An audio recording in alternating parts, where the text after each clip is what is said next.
Bonsoir à toutes et à tous et bienvenue à ce principal rendez-vous d'information. Voici les titres.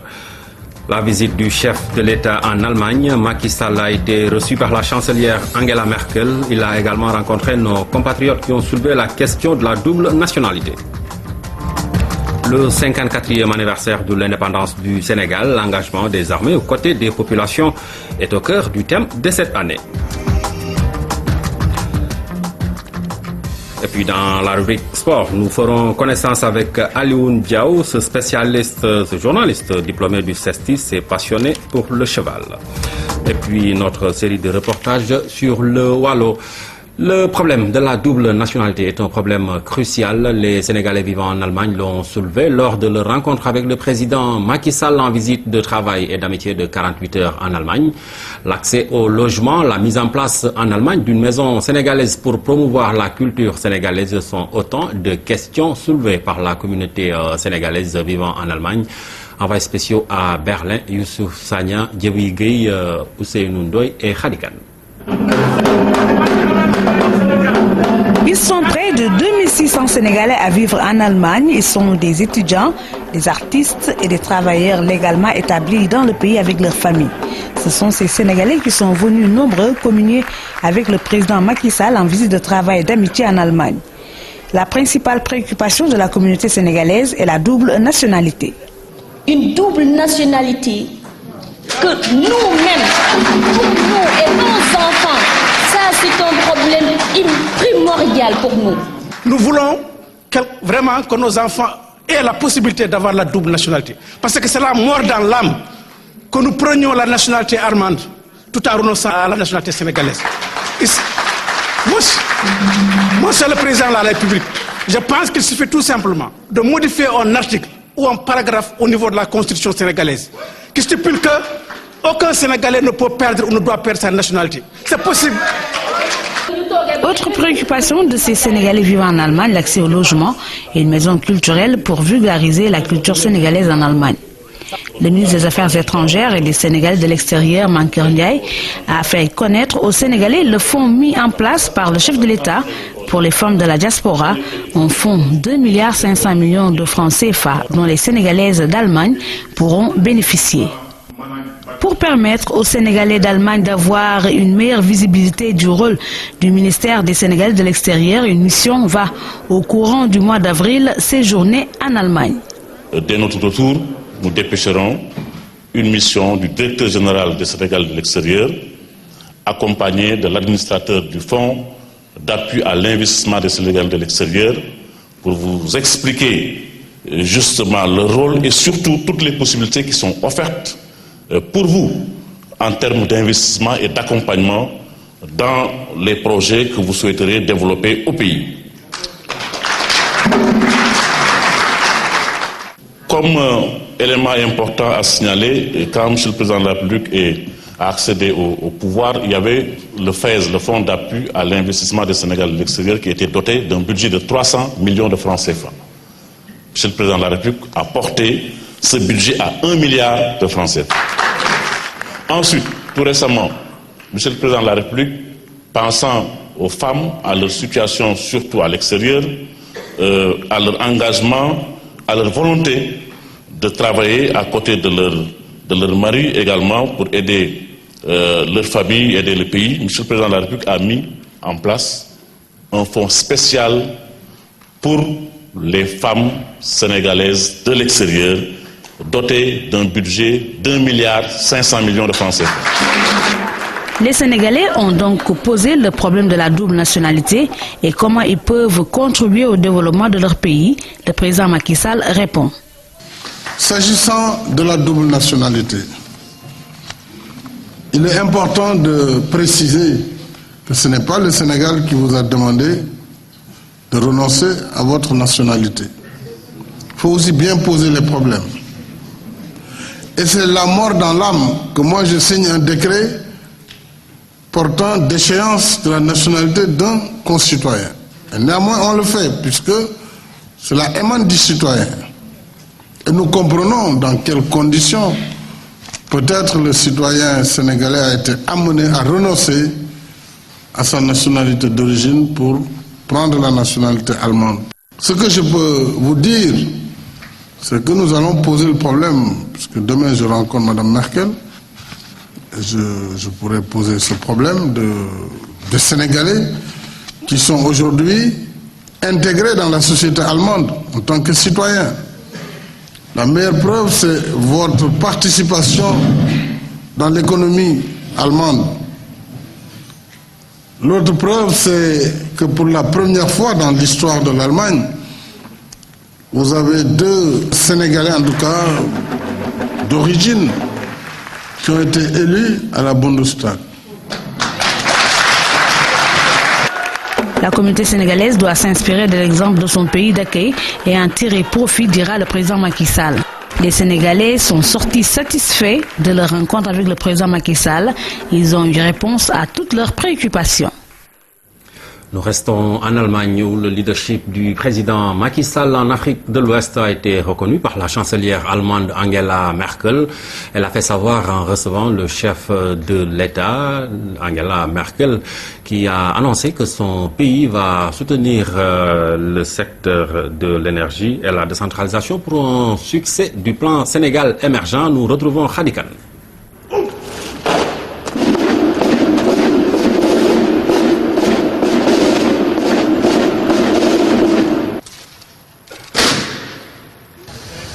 La chancelière fédérale Angela Merkel a invité le président Macky Sall à séjourner en Allemagne.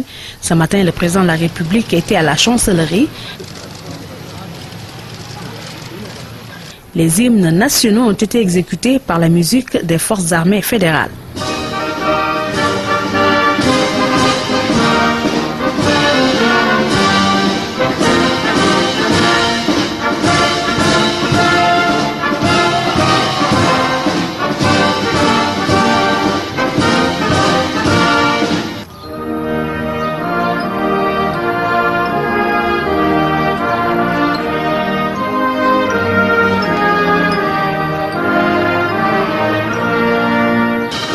Ensuite, le président Macky Sall et la chancelière ont passé en revue le détachement d'honneur des forces armées. Le président Macky Sall a reçu tous les honneurs. L'Allemagne compte accompagner le Sénégal pour la réussite du plan Sénégal émergent et pour ce faire, la coopération allemande va s'investir entre autres dans les secteurs de l'énergie et de la décentralisation. Nous considérons que ce plan revêt une importance capitale car il témoigne des ambitions du Sénégal. L'Allemagne, dans un premier temps, se concentrera sur le sujet de l'énergie. Le président m'a informé que l'électrification du Sénégal constitue un projet très important. C'est le gouvernement sénégalais et le président en personne qui le mettent en œuvre. Puis nous devrons déterminer si nous pouvons aider le Sénégal aussi dans d'autres domaines. Aujourd'hui, par exemple, nous avons parlé de l'édification d'une administration fiscale. Je pense que cela revêt également une importance capitale pour le Sénégal. Le Sénégal et l'Allemagne entretiennent des liens de coopération vieilles de 53 ans. La visite du président Macky Sall va à coup sûr permettre de redynamiser les relations entre les deux pays, des relations plus fortes qui vont permettre de développer la coopération commerciale. Nous avons passé en revue notre coopération et vous avez raison d'indiquer que cette coopération est en deçà de la qualité des relations politiques et nous devons tout mettre en œuvre pour que dans des domaines de priorité et de concentration comme l'énergie, mais aussi dans d'autres domaines que nous pourrons explorer très bientôt et certainement dans le cadre aussi des relations entre l'Afrique et l'Europe, l'Allemagne pourrait jouer un rôle plus visible. Elle le joue déjà à travers l'Union européenne en tant que premier pays contributeur, mais nous souhaiterions voir l'Allemagne aussi au plan bilatéral plus présente à nos côtés.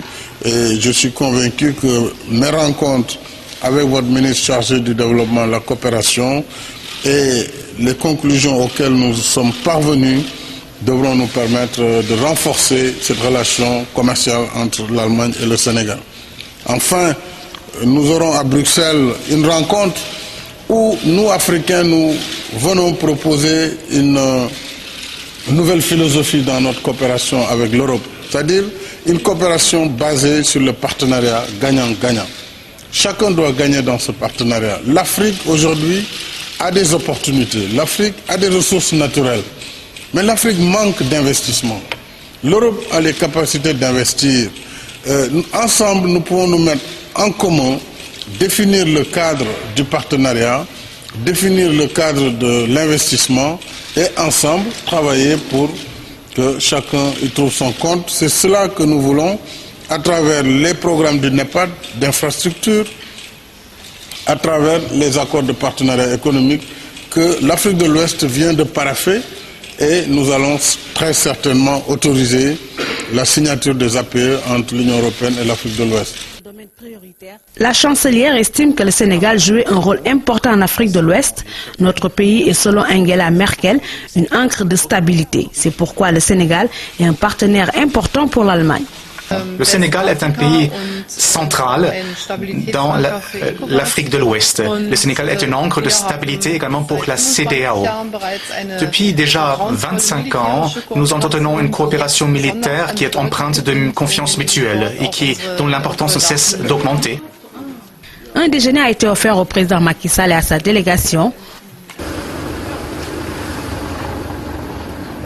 Autre activité de la journée du lundi du président Macky Sall, des séances de travail avec le président fédéral Joachim Gauck.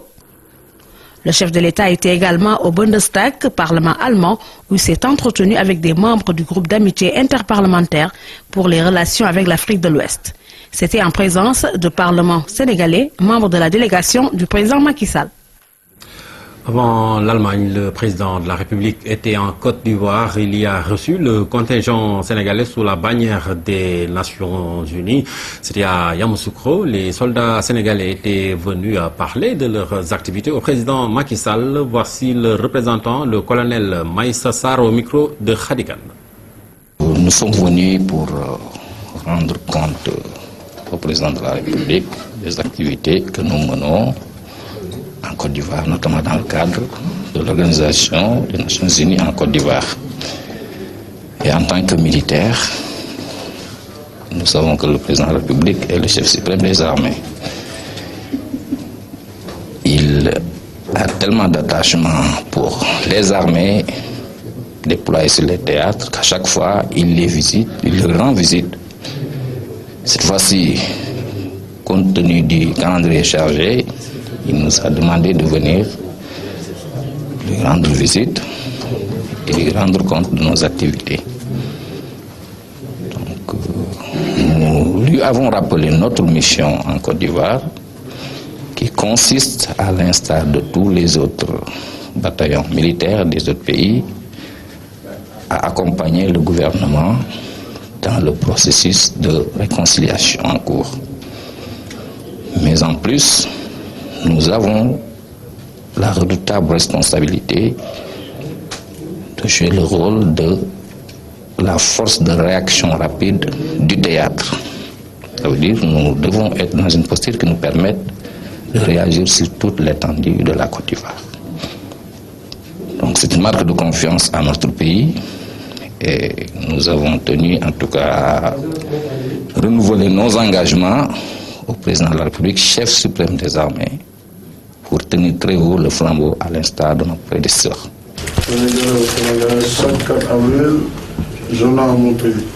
Ce cadeau porte le logo de notre contingent. Il s'agit d'un cadeau qui symbolise le djambar, qui se transforme en colombe et qui vient verser de l'eau sur le feu au pays de l'éléphant. En tout cas, une symbolique qui veut dire que, à l'instar de notre pays, nous sommes là pour contribuer au retour de la paix définitive en Côte d'Ivoire, en Afrique et dans le monde. Ici à Dakar, on va parler du lancement officiel de la Télédac, télédemande d'autorisation de construire, un instrument de dématérialisation des procédures d'établissement d'autorisation de construire. Elle a été mise au point cette trouvaille par l'Agence de l'informatique de l'État pour améliorer les conditions de travail de l'administration. La cérémonie de lancement a été présidée par le Premier ministre. C'est un reportage de Youssouf Kaba. Un nouvel instrument à la pointe de la technologie devant améliorer les services de l'État. Une technologie mise à la disposition des populations qui va accroître sensiblement la transparence et l'efficacité de l'administration sénégalaise selon les explications des experts, qui pensent également tenir ici un véritable instrument d'incitation à l'investissement. Le début d'une longue série de procédures que nous allons dématérialiser. Parce que comme l'a indiqué son Excellence Monsieur le Président de la République, Macky Sall, l'État du Sénégal a pris l'option d'améliorer la qualité du service public. Ça a été décrit aussi au niveau du plan Sénégal émergent, pour que le service rendu aux citoyens soit de plus en plus facilité. Et nous nous y inscrivons volontairement, de manière résolue. Nous pensons que d'ici quelques temps, sur une interface web, tous les papiers dont a besoin un citoyen, il pourra l'avoir sur un clic. Avoir son extrait de naissance, son casier judiciaire, sa carte d'identité, son passeport, tous sur la base de procédures dématérialisées. Télédac est un instrument de dématérialisation des procédures administratives. Il intervient comme une procédure efficace de gain de temps dans l'établissement des autorisations de construction. Il a été conçu avec l'appui des partenaires techniques et financiers de l'État et également avec celui des collectivités locales qui trouvent ici en cet instrument un moyen de réduction des coûts humains. Cet ambitieux projet de l'État et des collectivités locales qui intègre une phase de numérisation des archives du permis de construire vise à sécuriser et à diligenter toutes les opérations relatives à la procédure de délivrance de l'autorisation de construire. Présenté pour la première fois à l'occasion de cette cérémonie de lancement, Télédac se veut un moyen rapide de procédure administrative qui épouse parfaitement les ambitions du gouvernement qui souhaite ainsi accélérer la cadence pour un Sénégal émergent. Notre gouvernement ambitionne d'améliorer la qualité des services offerts à ses citoyens et de se doter d'un environnement des affaires conforme aux standards internationaux, attractif pour l'investissement privé, de qualité, évidemment à fort impact social.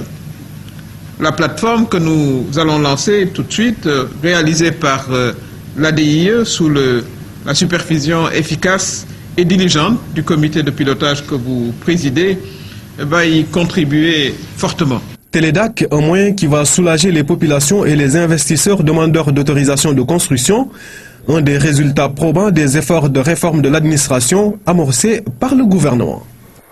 Le Sénégal célèbre le 54e anniversaire de son accession à la souveraineté internationale ce vendredi. Le thème de cette année illustre l'engagement des armées aux côtés des populations. C'est un reportage signé capitaine Mohamedou Moustapha Silla.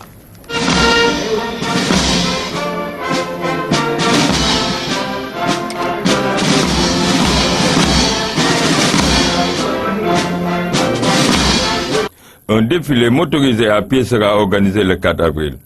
Le thème de cette année traduit le lien unissant les forces de défense et de sécurité aux populations. Le thème de cette année, c'est les forces de défense et de sécurité et développement économique et social. Et quel est le sens de ce thème? Oui, mais le sens de ce thème est à trouver dans celui-là même que nous avions eu à célébrer avec la journée des forces armées au mois de novembre dernier. Qui, en somme, est là juste pour prouver de manière prospective, ce que les forces de défense et de sécurité peuvent faire ou doivent faire pour le développement social et économique de notre pays. La presse, un relais essentiel. Le message que je lance à ceux-là et celles-là, nos partenaires de la presse, c'est d'abord de venir en fait s'accréditer au niveau de la DIRPA, parce qu'il faut juste aussi avoir à l'esprit que l'année dernière, M. le Président de la République avait informé la nation qu'il y aurait un défilé cette année, défilé en fait comme on avait l'habitude de le voir. Donc il y aura effectivement un grand défilé civil et militaire avec donc sous la présidence de M. le Président de la République.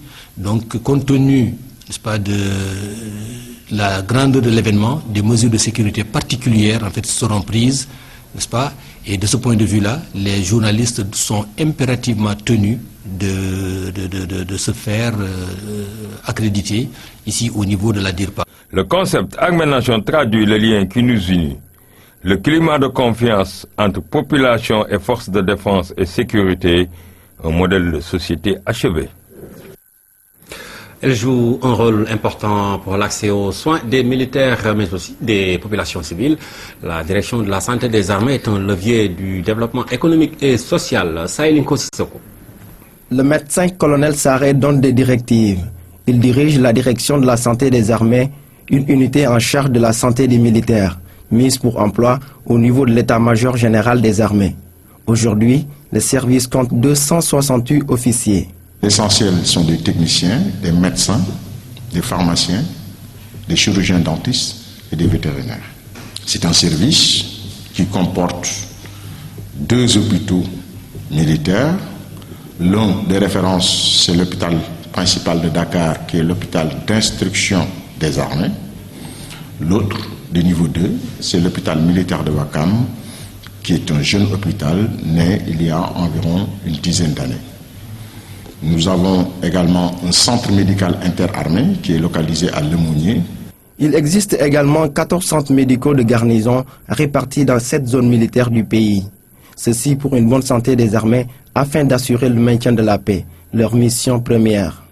Sans santé aussi, il est difficile de parler de développement économique et social. Donc, nous avons en charge un service ou une direction de service qui est vraiment à la croisée du développement économique et social. La santé des militaires sans lesquels il n'y a pas de sécurité est à la charge de la direction de la santé des armées. Donc, par ce fait, nous participons au développement économique et social du pays. Au-delà de la santé des militaires, la forte potentialité du service permet de satisfaire la demande en santé des populations civiles. C'est en ce sens qu'en fait le service prend en charge les populations civiles auxquelles nos structures sont ouvertes sans restrictions aucune, ce qui permet de nourrir davantage le concept armée-nation qui est parfaitement cher et qui est profondément cher à nos autorités. La diversité et la qualité des ressources humaines de la direction de santé des armées a permis d'intervenir dans plusieurs secteurs de développement. La pêche, l'agriculture, entre autres.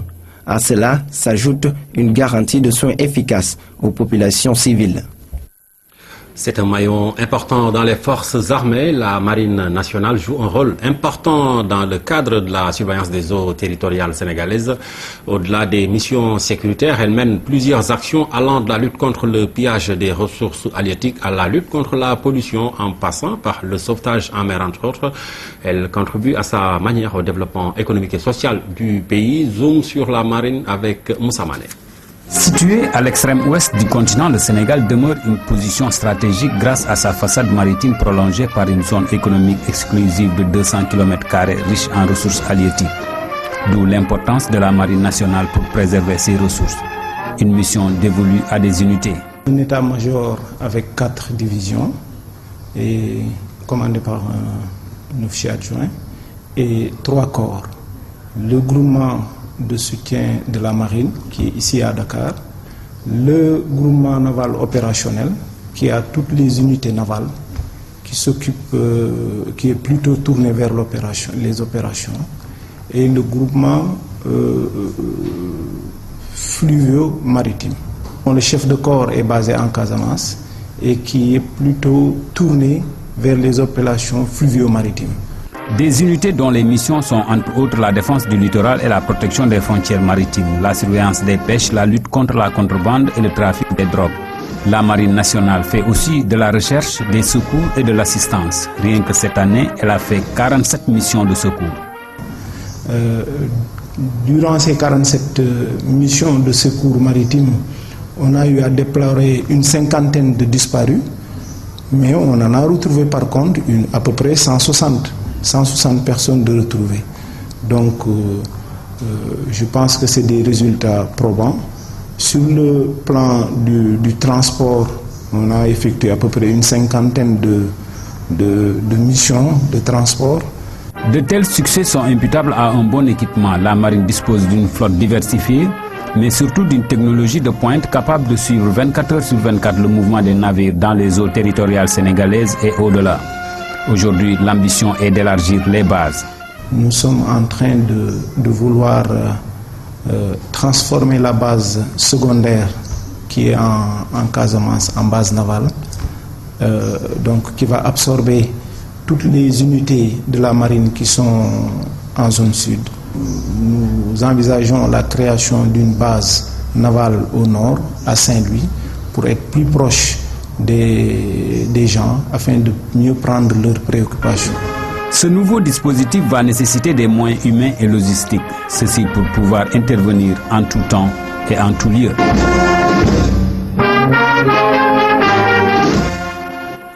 Pour assurer une meilleure protection sociale des invalides et mutilés militaires, une fondation a été mise sur pied par les autorités. Elle intervient dans tous les domaines qui pourraient faciliter le bien-être des bénéficiaires et de leurs familles. Pour plus de détails, voici un zoom sur cette fondation avec le Philippe Sagna. La Fondation des invalides et mutilés militaires a vu le jour en 2003. Reconnue en 2007, elle a débuté ses activités en 2008. La protection sociale, c'est-à-dire que ce qui revient à l'État devient de plus en plus difficile. Il a fallu qu'au sein de l'armée, qu'on imagine une structure souple, une structure capable d'appuyer et d'apporter une assistance à ces blessés. Pour mieux dérouler son plan d'action, la Fondation a signé une convention avec l'hôpital militaire de Ouakam. Parmi les actes concrets posés figure ce centre d'appareillage destiné aux blessés. Les blessés, jusqu'à des époques récentes, il fallait les envoyer en France pour les appareiller. Nous avons estimé qu'il fallait créer un centre d'appareillage. Ce qui a été fait, ces invalides et leurs ayants droit, c'est-à-dire femmes et enfants, sont soignés à un taux de 100% et gratuitement. Tous les bénéficiaires ont retrouvé leur mobilité avec plus de moyens. La Fondation des invalides et mutilés militaires pourrait faciliter leur réinsertion socio-professionnelle. La Fondation a en son sein, comme membre fondateur, pas mal de sociétés de la place. Nous avons initié, coopéré avec ces entreprises. Et aujourd'hui, je peux vous dire que nous sommes parvenus à peu près à insérer dans des sociétés de la place beaucoup d'invalides militaires. Nous avons investi donc un peu partout, en commençant d'abord par l'érection d'un immeuble. Aujourd'hui, cet immeuble est prêt. Nous allons aujourd'hui l'inaugurer incessamment. Nous pensons au chef de l'État, qui est chef suprême des armées. Mais auparavant déjà, cet immeuble commence à être occupé. Le souhait, c'est l'autonomie. Des efforts sont en train d'être menés pour y arriver, ne serait-ce que pour rehausser le bien-être des invalides et mutilés militaires. Nous aurons d'autres reportages consacrés à la fête du 4 avril dans nos éditions de demain. On va à Kolda. La télévision est arrivée dans la capitale du Fouladou. C'était dans les années 80. À l'époque, les premiers détenteurs de postes téléviseurs étaient envahis tous les soirs. Aujourd'hui, on en est à la télévision de proximité. La donne a donc changé. C'est ce que nous allons voir dans ce reportage de Tierno Amadoussi à Kolda. Kolda, dans les années 80. À cette époque, la télévision constituait un luxe ici au Fouladou.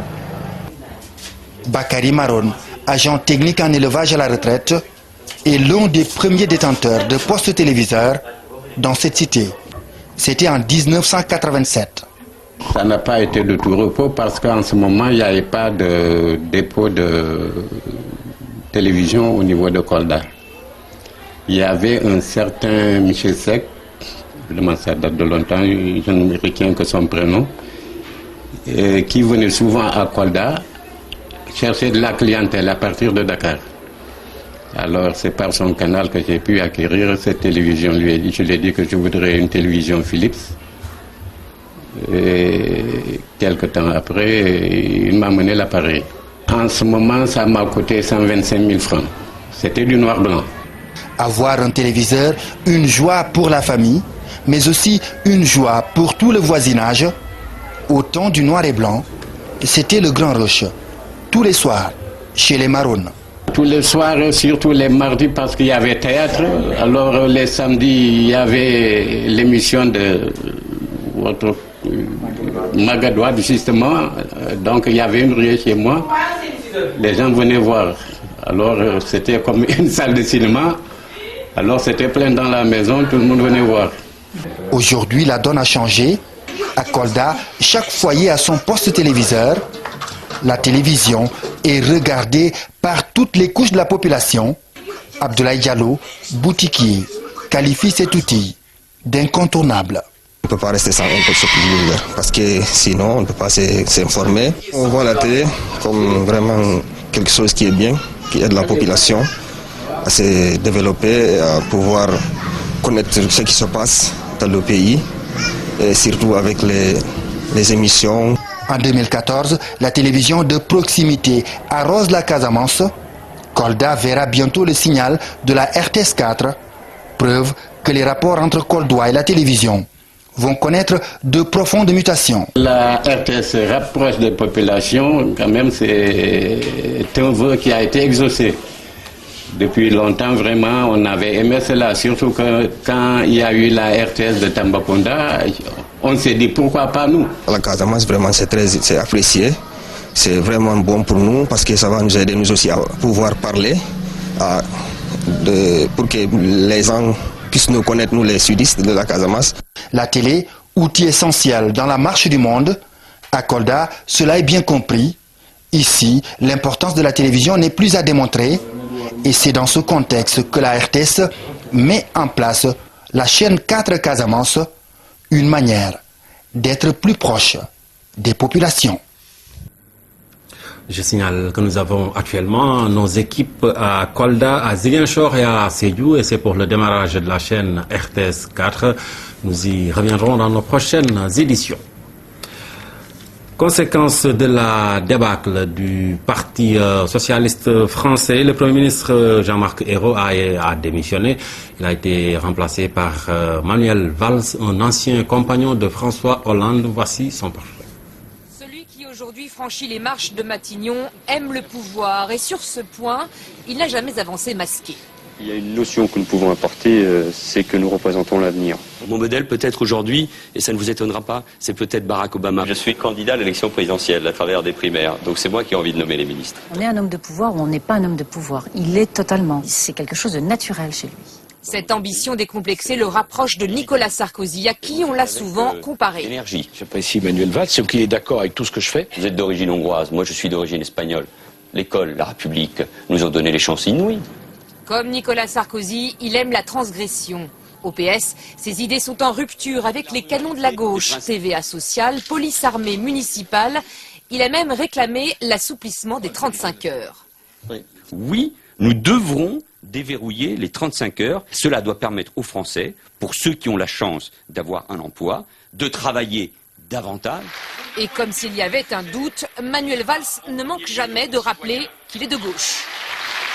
Le ministre de l'Intérieur, il est de gauche. Ma famille, c'est la gauche. Je suis engagé au Parti Socialiste depuis 30 ans, mais je sais que je gêne parfois. Premier flic de France, même stratégie, au point de se fâcher avec les ministres les plus à gauche, malgré les apparences. Il s'affronte avec Christiane Taubira, qui n'apprécie guère sa ligne répressive. Avec l'écologiste Cécile Duflot, la querelle porte sur les Roms. Le ministre de l'Intérieur ose dire que seule une minorité d'entre eux veulent s'intégrer. Quand on dit ça, on est au-delà de ce qui met en danger le pacte républicain. Je me laisse dévier par aucune querelle. Sûr de lui et de son autorité, Manuel Valls n'a pas peur de se montrer ferme, voire cassant. Il ne faut plus laisser passer ça. L'ordre doit revenir. Accepter les lois de la République dans tous les sens. Vous les acceptez, chère madame. Je vais vous demander amicalement et fermement de me laisser passer. À Beauvau, ces combats ne sont pas tous gagnés. Bilan contesté sur la délinquance, tournée sans succès des villes menacées par le FN, victoire en revanche sur l'humoriste Dieudonné, interdit de spectacle. Le temps de l'impunité, pour ce type de discours, de manière générale, c'est fini. Ministre le plus populaire, il a fini par s'imposer Premier ministre auprès d'un président qui hésitait. Je suis loyal. Sa loyauté proclamée envers François Hollande, il va devoir à présent la démontrer. Manuel Valls est donc depuis ce lundi le Premier ministre français. Il remplace Jean-Marc Ayrault. démissionnaire après la débâcle du Parti socialiste au municipal. Nous revenons chez nous pour parler donc de notre série de reportages dans le Waalo, considéré comme l'un des plus grands marchés hebdomadaires de la région de Louga. Le Louma de Keur Momar Sarr accueille chaque samedi des centaines de commerçants, acheteurs et autres venant de l'intérieur du pays, mais aussi de la Mauritanie. Sur un espace réduit, le marché hebdomadaire déborde même dans les maisons. Dans cette ambiance, la sécurité est bien présente pour une protection des personnes et des biens. C'est un reportage signé Moussa Mané. On marchande par ici, par là on achète. Par là-bas, à quelques dizaines de mètres, c'est le même scénario. Il en est ainsi durant une journée. Nous sommes au marché hebdomadaire de Keur Momar Sarr. Chaque samedi, ce sont des centaines de personnes qui convergent vers cette localité.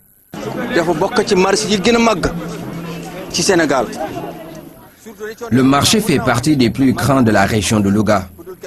Les gens viennent de partout, par exemple Touba, Dakar, Richard Toll, Saint-Louis, et même dans d'autres localités.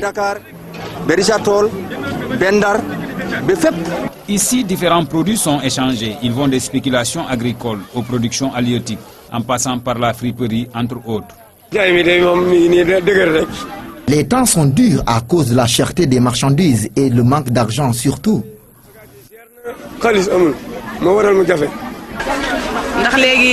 Il n'y a pas d'argent. En plus, les produits phytosanitaires sont aussi chers et ça se répercute sur les prix des produits. Zone d'élevage par excellence, le bétail occupe une place de choix dans ce marché. Bovins, caprins et ovins sont proposés aux acheteurs venus de plusieurs contrées. Je suis là pour faire les laissez-passer, c'est-à-dire contrôler le mouvement commercial du bétail, mais en même temps voir les animaux qui doivent quitter ici et que ces animaux doivent être sains pour aller dans d'autres zones. La sécurité n'est pas en reste. Pour protéger les biens et les personnes, la gendarmerie a déployé un dispositif important. À l'entrée, on a mis un dispositif donc à l'entrée. Aussi à l'intérieur également, on met un dispositif donc de surveillance également et de régulation au sein du marché. Également, on contrôle le forail, les aires d'abattage. L'interdiction est faite donc de vendre du bétail hors des forails.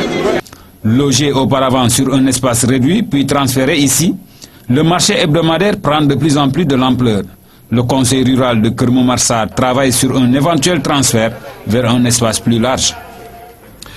Des dizaines de villages n'ont pas encore accès à l'eau potable dans les environs du lac de Guiers. Une situation bien paradoxale quand on sait que le lac alimente Dakar et sa région en plusieurs endroits. Pourquoi ce paradoxe? Quelle solution y apporter? Maman Moussagnan tente d'y répondre. 14h à Djokoul Fall, le grand rendez-vous est donné sur les berges du lac de Guiers. Hommes, femmes et enfants se bousculent et disputent l'espace avec les chevaux, les moutons, les ânes. Ici se passe l'essentiel des activités liées à l'eau. Sur place, l'eau du lac de Guiers est utilisée pour le lavage des enfants, du bétail et pour l'approvisionnement en eau. C'est cette situation que nous vivons depuis le temps de nos ancêtres et jusqu'à présent. Rien n'a changé. À l'image de Djokoul Fall, ce sont des dizaines de villages de Keur Momar Sarr et de Niitch qui souffrent d'un manque d'eau potable. On se lève en groupe à 4 heures du matin pour aller chercher de l'eau ici. Ensuite, on y met de l'eau de javel avant de la boire. Pourtant, c'est à Niitch et à Keur Momar Sarr que sont basées les usines de la SDE qui alimentent Dakar et ses environs. Paradoxalement, les deux communautés rurales manquent en plusieurs endroits d'eau potable. Plus de 25 000 habitants sont dans cette situation qui perdure. Vous savez les risques que cela peut générer, n'est-ce pas? Et l'eau est acheminée de Keur Momar Sarr jusqu'à Dakar, sans pour autant que les populations qui vivent aux côtés du lac ne puissent pas s'abreuver. Quand le tuyau a eu des problèmes, le président de la République est venu s'inquiéter de la situation. Nous aussi, nous le sollicitons pour avoir de l'eau potable, car c'est notre droit. Nous aurons, d'ici la fin de l'année 2014, plus de la moitié des villages, ou en tout cas presque la moitié des villages autour du lac qui vont disposer de l'eau potable. Le reste, nous allons le faire pour l'année 2015. Dans les communautés rurales de Nit et Kermomarsar, l'eau est une denrée rare dans des villages comme Kerbaïdissou, Awandou Djegan, Tcheken. Là où elle est disponible, elle coûte cher de la vie des populations. Résultante de la qualité de l'eau due à la mise en service des barrages de Diama et Manantali, le Tifa est devenu un problème d'environnement sur le lac de Guiers. Cette plante menace les activités qui s'y développent. L'office du lac de Guiers parle de 39,7% de la superficie du lac occupée par le Tifa, d'où la mise en place d'un programme pour soulager les populations riveraines du lac Moussamane. Le Tifa, cette plante aquatique qui pousse dans les eaux. Depuis la mise en place des barrages de Diamant et de Manantali, l'herbe a envahi le lac de Guiers. Résultat, les populations et le bétail ont des difficultés pour accéder à la ressource hydrique. Autre activité qui souffre de la prolifération de ces herbes, la pêche. Le Tifa rame à contre-courant de l'activité.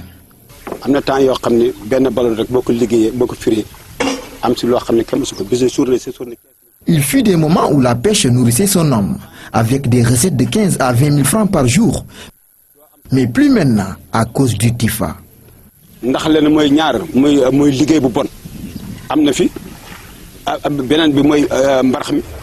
Selon des chiffres fournis par l'Office du lac de Guiers, le Tifa occupe une superficie de 39,7% sur l'ensemble de l'étendue du lac. Des solutions sont envisagées au bénéfice des populations. L'Office a un programme qu'il vient de conclure avec la Banque africaine de développement, un programme d'environ 14 milliards de francs CFA sur 5 ans, qui, entre autres, va améliorer l'hydraulicité du lac, notamment par le curage de la Taoué sur 17 km. Le découpage au niveau de la plupart des villages riverains du lac d'espace pour qu'ils puissent accéder à la ressource. Au-delà de ces programmes, des projets de valorisation du Tifa en énergie électrique, calorifique ou même en bois sont en étude, selon l'Office du lac de Guiers. Le Tifa, une menace pour l'environnement, mais c'est aussi une opportunité pour certains. La plante aquatique est utilisée à plusieurs fins pour construire des habitats en banco, mais aussi pour tresser des nattes. Le reportage de Ndeye Aïdja. À chaque coin de rue, et des vendeuses de nattes. Une activité très prisée ici qui permet à certaines de joindre les deux bouts.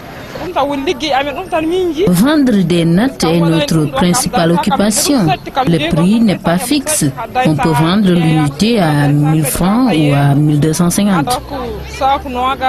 Voici le matériau principal, le Tifa, une plante aquatique dangereuse pour le lac, mais cette menace environnementale, les femmes de la localité l'ont transformée en richesse. Ça me coûte absolument rien du tout, je ne l'achète pas, je vais juste amasser derrière ces plantes, ensuite je commence à tresser. J'en fais des nattes pour ma famille et parfois je vends. Le tissage peut prendre plusieurs jours. Traditionnellement, ces nattes étaient destinées à l'usage domestique. Au fur et à mesure, l'activité est devenue commerciale. Le Tifa est aussi utilisé dans la construction des habitats en banco, une aubaine pour ceux qui n'ont pas les moyens de construire en dur, comme Momodou. Je suis allé moi-même chercher le Tifa dans le lac. Avec cette plante, je compte construire ma case. Pour éviter que l'eau n'entre dans la case durant l'hivernage, j'étends une bâche en dessous. À l'intérieur, malgré la chaleur, on peut sentir de la fraîcheur, notamment la nuit, selon les villageois. Le Tifa est donc un isolant thermique et certains ont même réussi à transformer la plante en bois. Autant d'opportunités qui se cachent derrière cette forêt de menaces et de plus en plus, beaucoup de projets de valorisation du Tifa voient le jour. D'autres reportages sur le Wallo dans nos éditions de demain. C'est l'un des meilleurs spécialistes de l'hippisme au Sénégal. Son nom, Alioune Diaw, un journaliste de formation, un chroniqueur avisé qui anime depuis de longues années le podium des courses. Un rendez-vous diffusé sur la RTS à l'intention des parieurs et des turfistes. Son parcours est retracé dans la rubrique sport du lundi par Ibrahim Ambou. Entre Alioune Diaw et le cheval, c'est une très longue histoire, une passion grande et débordante. Tout débute dans le cocon familial avec un grand-père qui lui a fait aimer l'hippisme dès le bas âge. Son premier contact avec le cheval, il ne l'oubliera jamais dans la mesure où l'expérience a failli virer au drame. À l'entrée de l'hippodrome, un cheval que je n'oublierai jamais, du nom de Bon Père, et qui appartenait à Doudou Salabay. Coïncidence, ce même vieux-là également était un ami à mon père.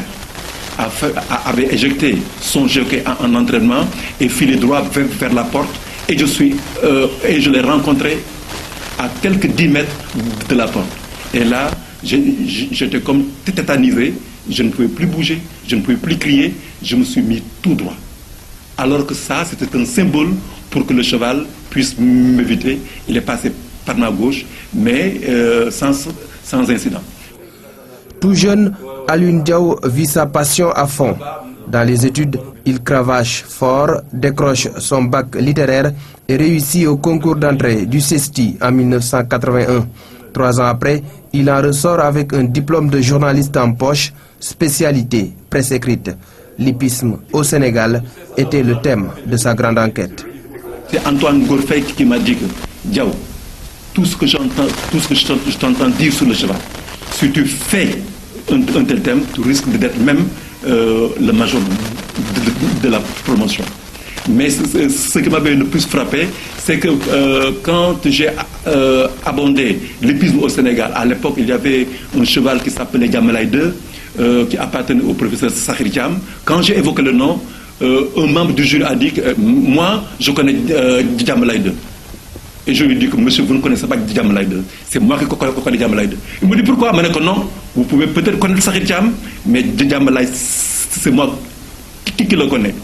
Voilà un cheval, un crack, qui est un 7/8e de sang, dont la mère est l'auteur, le père, le def, un pur sang anglo-arabe. Donc, c'est un cheval que j'ai suivi à l'âge de 3 ans, à l'âge de 4 ans, jusqu'à ce qu'il enlève 4 grands prix du chef de l'État. C'est moi qui le connais. Et là, les débats étaient lancés. Quand on nous décernait les diplômes, le même professeur, je l'ai rencontré, il m'a dit que ce qui a fait que tu as eu à passer au lendemain, c'était plutôt ton audace et également tes connaissances en matière de course hippique. Après l'école de journalisme, Alioune Diaw intègre l'agence de presse sénégalaise et publie régulièrement des chroniques sur l'hippisme au quotidien national Le Soleil. Des papiers de haute facture qui lui ouvrent les portes de la LONASE en 1987. Tombé sous le charme des articles d'Alioune Diaw, le boss de la société d'alors décide de faire du journaliste un maillon essentiel d'un tout nouveau projet. La secrétaire m'annonce, il me reçoit 2 minutes après. C'est vous, Alioune Diaw? Je lui dis oui, monsieur, c'est moi. Il me dit que c'est vous qui avez écrit l'article du Soleil du samedi. Je lui dis que oui. C'est vous? Je lui dis, mais quel est le problème autour de cet article? Il me dit que non. C'est un article qui coïncide avec mes ambitions pour lancer le PMU au Sénégal. Est-ce que vous aimeriez travailler avec moi? Je lui dis que non.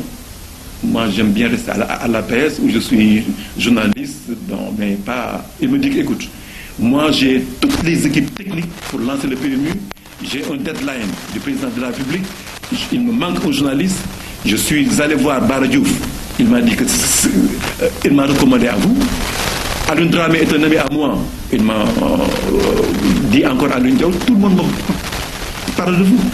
Et finalement, c'est presque mon père qui m'a convaincu en me disant, mais écoute, comme le PMU est à base de cheval, toi tu ne retrouves que pour le cheval. Vas-y. Depuis 1990, Alioune Diaw fait régulièrement des chroniques sur l'hippisme à la télévision, des rendez-vous qu'il prépare le matin dans son bureau avant d'enregistrer l'après-midi à la RTS. Un exercice qu'il fait de gaieté de cœur, voilà 24 ans, toujours avec passion. Alioune Diaw est un fervent disciple tidjane, un Walo-Walo bon teint originaire de Keur Momar Sarr, un grand supporter de la Jeanne d'Arc, un fan de l'ancien tigre de Fass Mbaye Gueye. Âgé de 56 ans, l'homme est marié et père de 6 enfants. Le portrait d'Alioune Diaw, grand connaisseur des chevaux. Reportage signé donc Ibrahima Mboup. La 5e journée du championnat national disputée hier au Boulodrome de Mermoz a vu la victoire de la triplette Mor Gueye, Sidi Fall, Abdoulaye Gueye de Diourbel Pétanque Club. À l'issue de cette 5e journée, le classement s'établit comme suit. Premier Diourbel Pétanque Club, deuxième Boule Amicale Lougatoise, troisième Renaissance de Saint-Louis. Une information donc nous a été communiquée par Jacob Ndir. À noter dans vos agendas, l'émission Galaxy Sport, c'est tout à l'heure après cette édition, après la page des publicités. Merci de nous avoir suivis. On se donne rendez-vous demain à la même heure si vous le voulez bien.